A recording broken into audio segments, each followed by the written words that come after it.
we as Ohio manufacturers need to push harder and step outside the box and try new things, because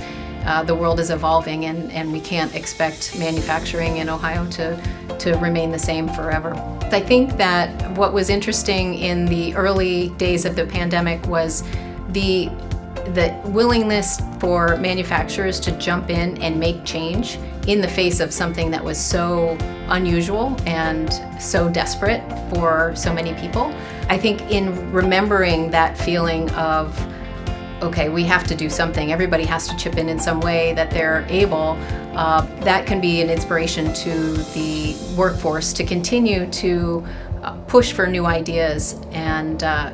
drive new products and new technologies and automation. We will never be cost competitive unless we innovate with